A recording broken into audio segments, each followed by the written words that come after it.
Hello everyone, Kaz here. Welcome to the Mod 32 trial, Soul Harvest. I've been seeing a lot of misconceptions and general confusion around healer mechanics in this trial and how everything gets done.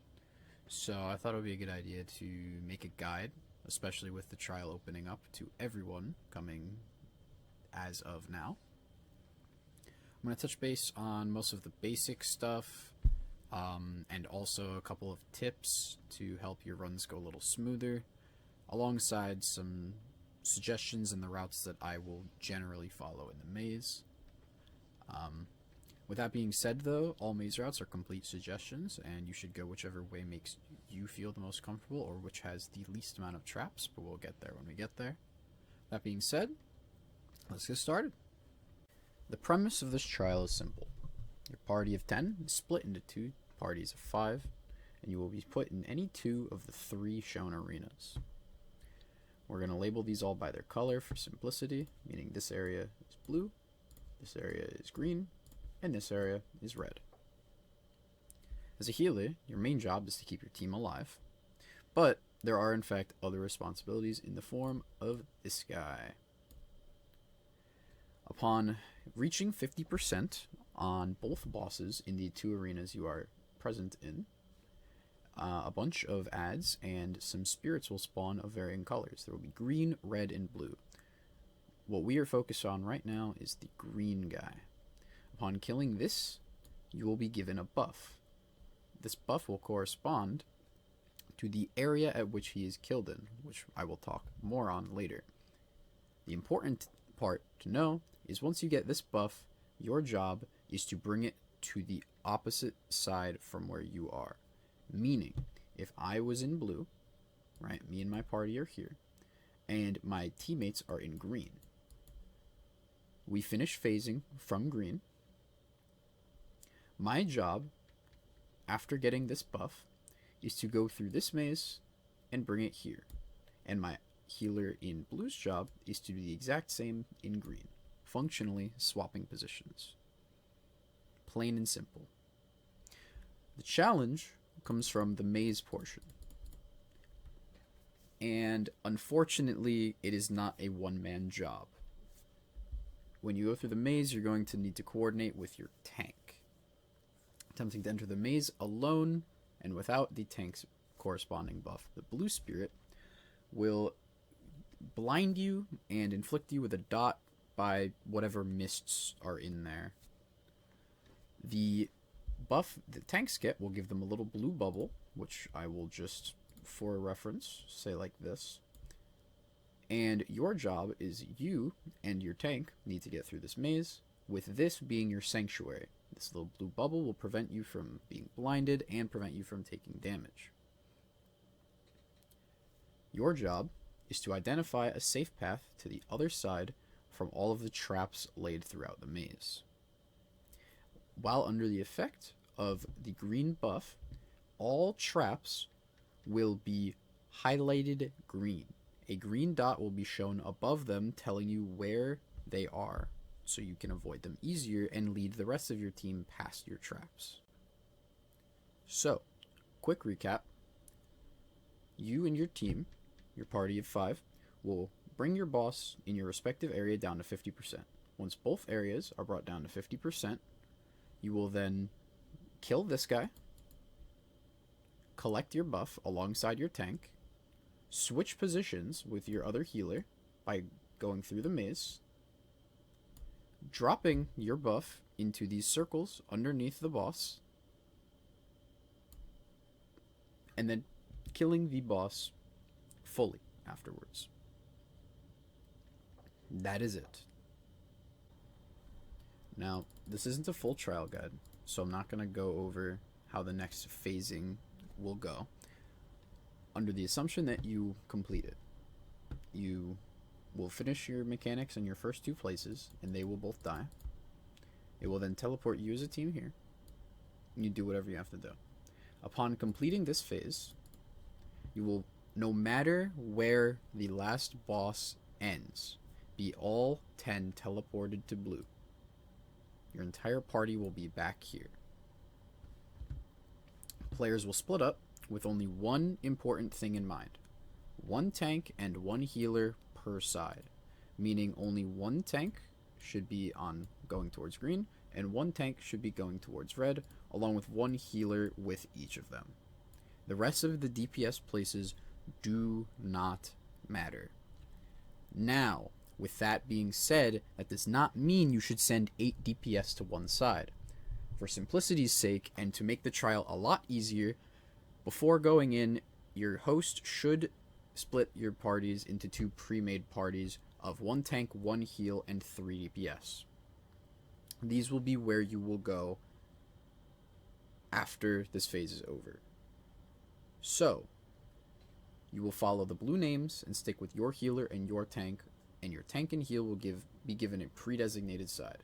Meaning, party 1, for example, will always be going green at the end of this phase, and party 2 will always be going towards red at the end of this phase. Follow that healer, and your healer will simply guide you through the maze. After getting through this maze here, there will be another set of circles where you are to deposit your buffs. And once both of these buffs are deposited, a voice line will be played that will tell you to go to the gate. You will then have your DPS kill another green buff in these positions, right? So you will have your DPS kill a green buff while you're in green and a DPS kill a green buff while you're in red, which will allow you to see traps yet again, and you will now take your route to the gate. Now you should know that in order to clear the trial, on advanced, 6 players must make it across the gate alive. On master, however, 9 players must make it across, meaning you are only allowed 1 death during this time. Now, approaching the bridge, it is extremely important to realize that while this portion of the trial is timed, you are given a quite generous 5 minutes from the very beginning of teleporting to blue. Meaning, it is the most effective strategy to take your times and kill all adds on the way to the bridge. As you can see here, we're grouping up at the start, dealing with adds as a team and trying to stay alive while we avoid meteors. Take things slow. Please kill mobs and focus on surviving here.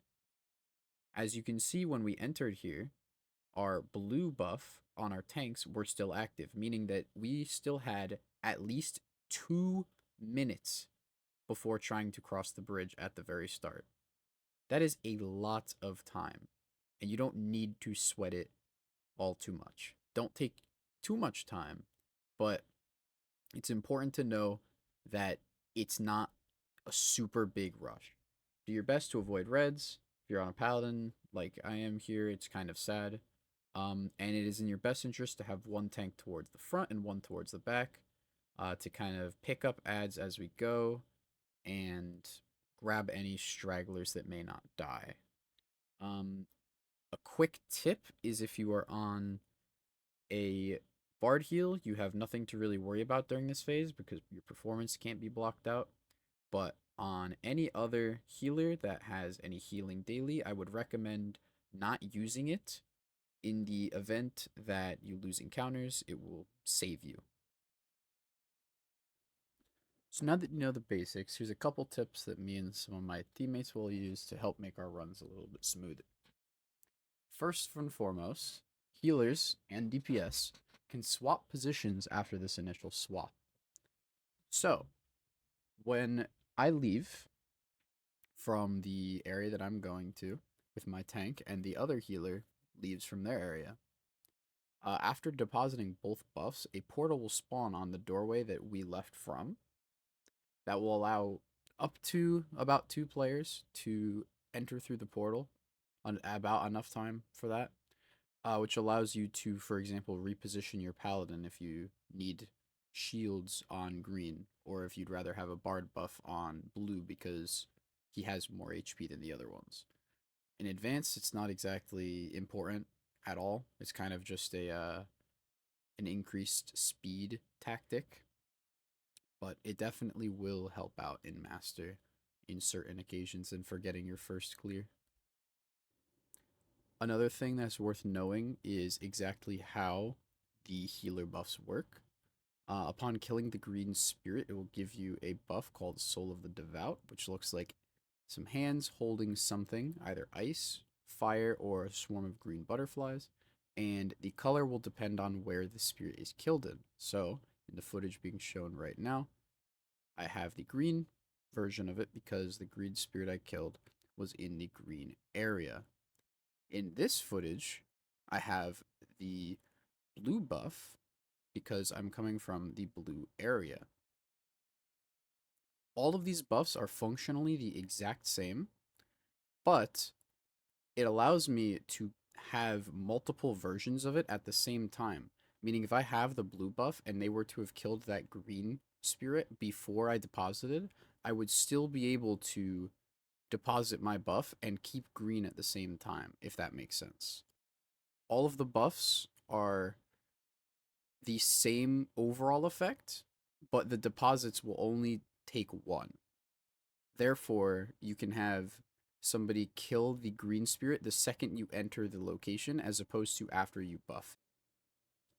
And with the topic being on buffs, another very important thing to know, and would also be my third tip, is that buffs do not need to be deposited at the same time. As you can see here, I've deposited my buff and we do not get the voice line telling us to leave, but that does not mean that we should not leave until the other team.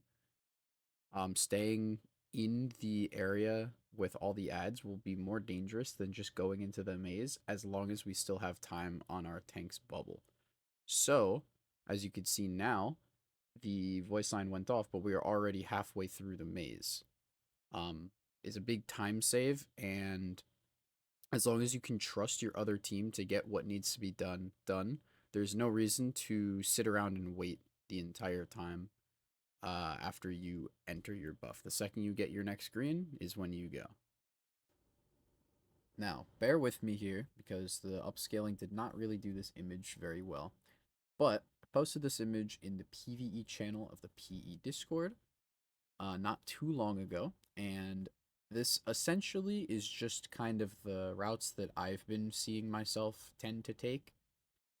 Any split pathing is just due to potential trap blockouts, which I will explain in a moment. But I'm just going to leave this here in case you haven't seen it and you would like to screenshot it for potential usage.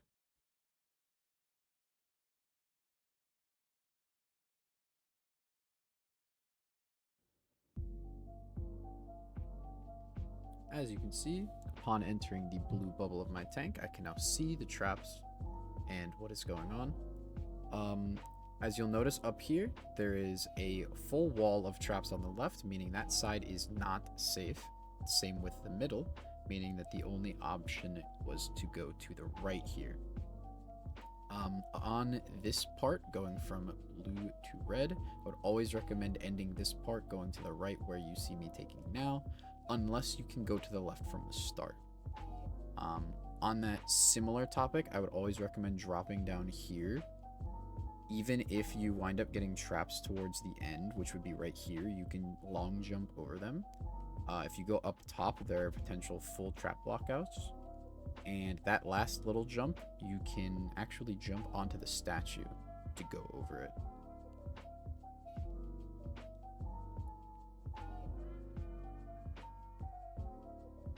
Now, coming from the opposite side, you'll see that there's a full trap blockout, so we are going to go to the right side, and you see that entire staircase full of traps, meaning we're going to take this left and try to follow pretty much the same path going back. I am a firm believer that going from red to blue is by far the easiest because of this upcoming skip right here. This will always work regardless of where any traps are further in the maze from this portion, because unlike my friend Zenith here, you can jump onto this ledge and completely skip the full wall of traps even if they are there, allowing you to skip over that entire portion and just go through this last part of the maze.